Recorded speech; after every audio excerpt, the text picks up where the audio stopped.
almost makes ground. He takes it back to shoulder. That's a goal. They've just got to sit here. It's as good as you'll ever see. All right, so this week we've got the age-old rivalry renewed. It's Carlton versus Richmond at the MCG on Thursday night. Odion, how would you say your favourite Carlton and Richmond memory is? I've got a few. Hit us. The first game I ever saw was Carlton and Richmond. Had no idea what I was looking at. Hadn't seen the game before. It was at the MCG. About 60,000 people. And Carlton got up by about 51 points. And I was watching the likes of Jezza running around, and Armstrong and Collins and Mark McClure had a beauty that day. So, yeah, it's fond memories of Richmond games. 2011, I always like beating our rivals by more than 100 points. There's something magical about the figure. And, they actually thought they had a hope going into that game. So I'm pretty pleased with that one as well, mate. But nothing beats 1982 grand final, does it? I don't know. Some people have the 72 grand final as their favourite, but, 82 had it all, didn't it? It had a great win, kind of even against the odds in the second half. It had a streaker, and a relatively attractive female one at that. It had all the ingredients that every red-blooded young male, bearing in mind I was about 7 at the time. I wasn't even alive. Hey. You really are contributing nothing to this discussion. I was wondering if Greg can actually tell us what he thinks about the streaker. It was a streaker. So, look, for mine, there have been many good memories. We've had some good wins. For a fun fact, Richmond's lowest winning percentage against any Victorian club is against Carlton, with only 33%. We've had 22 draws, though, against Richmond over the years, which is one of the highest. So that's just it shows that we have a lot of close matches, and none closer than last year, which is one of my favourites, incidentally, where we were out of it. We were gone with 40 seconds to go, and Brock McLean marks 45 metres out, and it's out of his range. Everyone knows it's out of his range. The commentators are saying it's out of his range, and he miskicks to Casbolt, and it goes through, and the crowd just erupts. And for me, that's my favourite recent memory of all the matches we played against Richmond. Yeah, no. Okay, so it's the round 1 match. We've got Richmond tomorrow night. It's going to be a big game. It's supposed to rain. The teams are out. If we go through that, Yaron, Jamison, Henderson, Tui, Digan, Gibbs, Simpson, Carazzo, Robinson, Judd, Walker, Garlett, Betts, Casbolt, Hampson, Cruiser, Murphy, McLean. They're all in. And Armfield, Bootser, Joseph and Lucas on the interchange. How did you see the team? What kind of surprises were there for you, ODN? You might want to chuck the emergencies in there too. I'm going to get to that. Oh, okay. I'm sorry. It would have come up. My bad, Luke. Give us a minute, man. I'm just impatient. Apparently, I forgot the emergencies, and they'll be Bell, Layla, and Rowe. Are you happy now? Oh, I'm plenty happy. Finally chirps up with something. Anyway. ODN, what were your thoughts on the team and how they lined up? Oh, wookie, mate. The boards have come alive this evening. The big issue seems to be no Layla and Bootsma in, and which raises a question with me when I initially saw it and didn't have time to process that information. Mick's got a bit of a reputation for having favourites when he was at that other team who shall not be named. He had some favourite players, and the fans often weren't happy with this certain selections. And I'm hoping that Labour hasn't lost favour of the coach. I'm hoping there's other reasons for him not being there. Apparently, I'm told that the weather's going to be bad, not too good in Melbourne, and Labour's coming back from a knee injury and so forth. But by gee, if he's not our real general down back, and what we were missing last year, then I'm not here. So it's again, it's a wait and see proposition. But I was channeling Marlon Brando when I first saw the teams, and a streetcar named Desire, and I was yelling out Laidler. But we will see if that omission actually means anything. But in terms of somebody giving a chop out to Jamison and Henderson, and we've got one of the most dangerous forwards in the league and Ewald down there, it's a bit of a concern. So we'll see how the conditions are and whether the ball's on the ground a lot and we need more run, and whether Laidler's suspect knee was the reason for him being left out.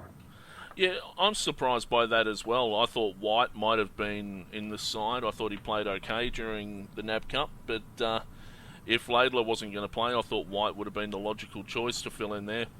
I didn't think Bootsma played that well at all, to be honest. I don't think he's useless, but I don't think he played well enough on form to be in the side. But obviously, Mick thinks different. Dev, What's up? have you got anything for us? Oh, maybe.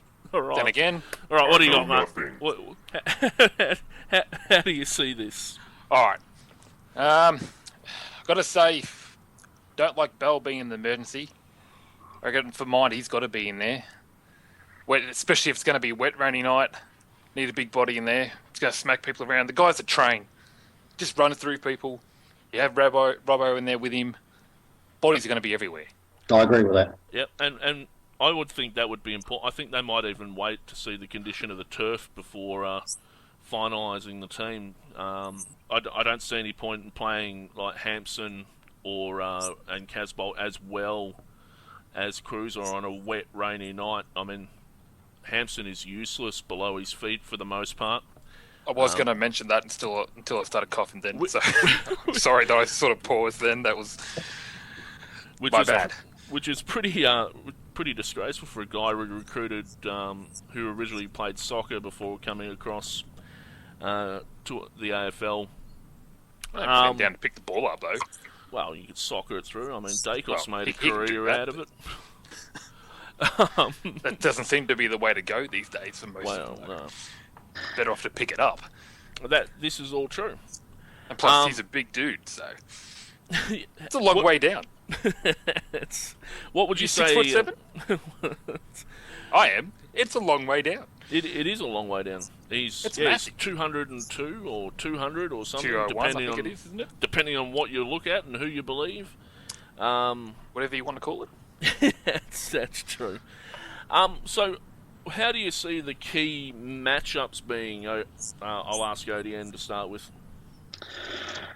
I'm a little bit, despite the weather forecast, I'm a little bit concerned that we've only got 5 talls on our side, and Richmond have 7 now. It's either going to work in our favour or it's going to backfire on us big time. And we've seen in the past that we've gone in 1 tall short. That makes sense, doesn't it? 1 tall short, but we've and it's come back to bite, especially if we get an injury early. So.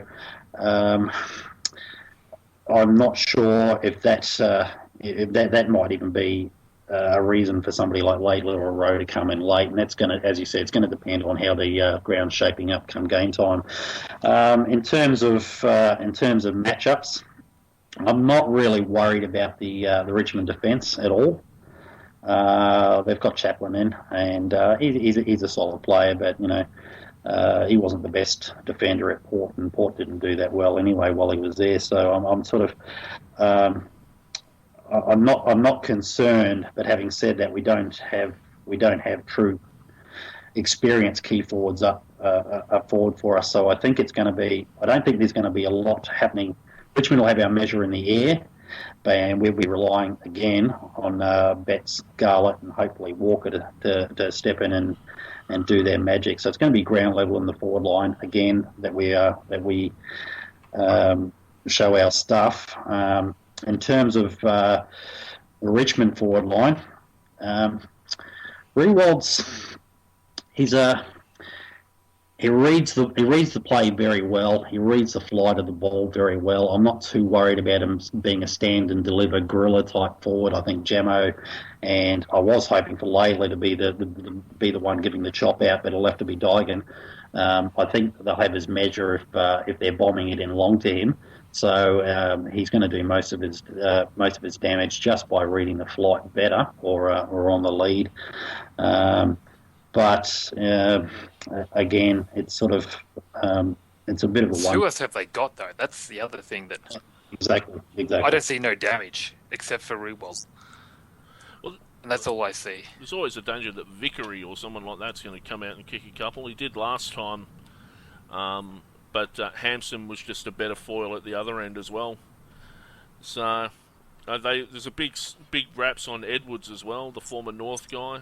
He's supposed to be able to kick a few. He's not named though, is he? It's Shane Edwards apparently. Oh really? Yeah, we got Dygan at centre half back. I think when the teams were announced on AFL live chat, they clarified and said it'll be S Edwards. So. Oh really? Yeah, so he's named it centre half forward. So. I remember I read a comment today on our preview thread that was if it wasn't for Eddie Betts, we'd be favourites from a Richmond supporter. And I'm like, but you don't have Eddie Betts, so I guess we're favourites then. You know, as we should be, having won 9 in a row. Look, while we're talking about Richmond supporters, this is my only concern with this game. Richmond supporters are like the Terminator. All right, they predict victory, they get smashed, they get back up again, they predict victory again, and sooner or later it's going to happen, and then they're going to act like they're a mob of clairvoyants, and they're going to start a dynasty against us. So, it's. I'll be back. Exactly. There it is. That 33% win-loss ratio tells a different story, though. I mean, they might come back, they might not, and it might happen eventually, but the odds are way on our side if history's any indication. Looky, it's. I'll draw an analogy with F1, with Formula One here, mate. The team orders have been set in concrete for the last 5 years. Carlton beat Richmond, and that's simple. All right. So if Carlton are unsuspecting, and if they're going to turn down their engines, then the Tigers could blindfight us. But we go in and we don't trust them, and I just don't see, barring any small miracle, how Richmond can get over the top of us. Oh, look, it could happen, but history, and especially in the last 5 years, have shown we either win by 5 goals or less, or we win by 14 goals or more. So, there's no in between for us. It's either 30 points or less, or it's 80 points or more. And you weren't banging on the table while you were ranting there, were you? No, but you want the emphasis. I swear I could hear some Mick Malloy type shenanigans going on in the background there. And another thing. No, I expect microwave purchases to go up significantly on Friday. So, what are your tips for the weekend, guys? How do you see us winning? By how much? The margin? Yeah, that's the word I'm looking for. That's the one? Dev That's what you're looking says for? not much, but when he does, it's... I'm on the ball. All right. Yeah, okay, so your margins for the weekend, guys. Winning margin. Look, I've got a few bets going on. I'll say, look, over 50. Jeez. I'll go 50 plus. Yeah. I'll say we smash them again. Yep. Yeah. I wish I was that confident. I think if the weather's going to be a factor, and the fact that we've got the game plan and some the 2-year rebuild apparently, I think that I'll be happy with the win by about 3 goals. Yeah, I'm predicting about 20-odd points myself. It seems to be...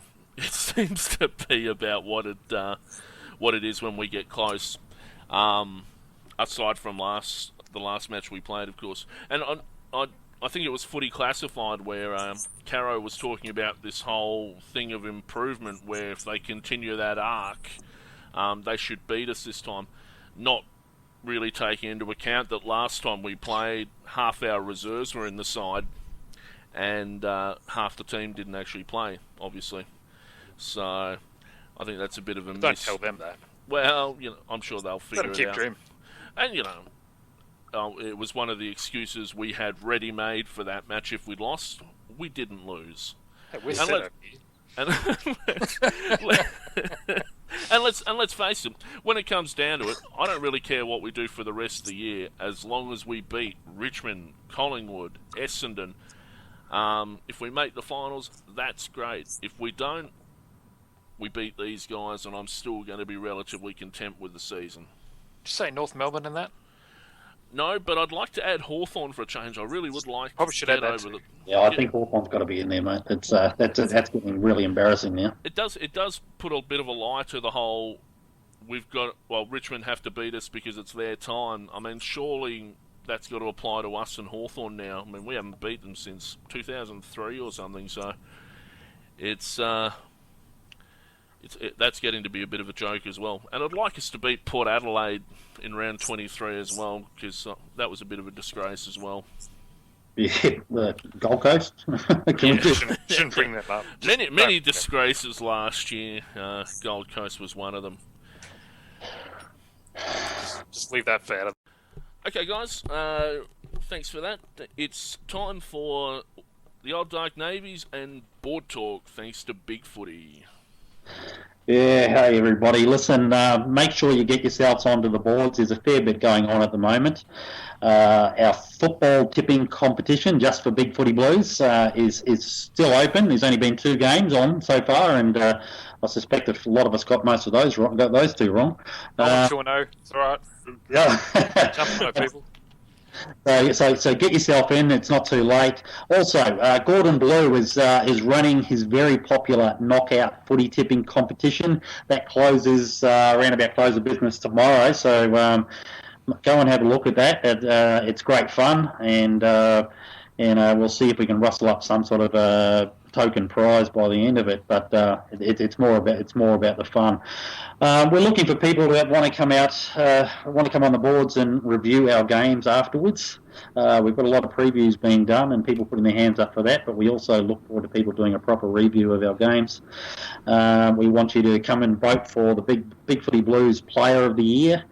That's another one running, and I believe Wookie, you might be running that one, mate. I am running that, and I'm looking forward to that this year. And we'll be talking about that each week here on the podcast as well, as those votes come in. I'm looking forward to that.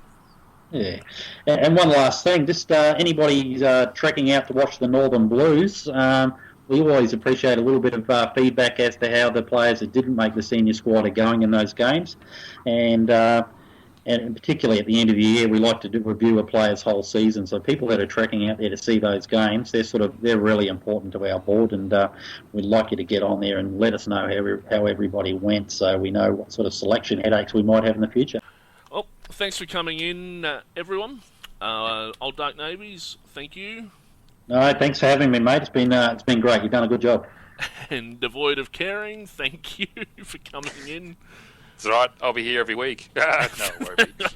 No one's going to notice either way, let's face it. I'm like a ghost. No. Nice almost talking to you, Dick. And look, we'll be back next Wednesday. We'll be having a review of the match from this week. We'll be talking the player of the week, and a whole host of other things. And in the meantime, we'll see you on the forums. Almost Max Brown, he takes a back the shoulder, that's a goal!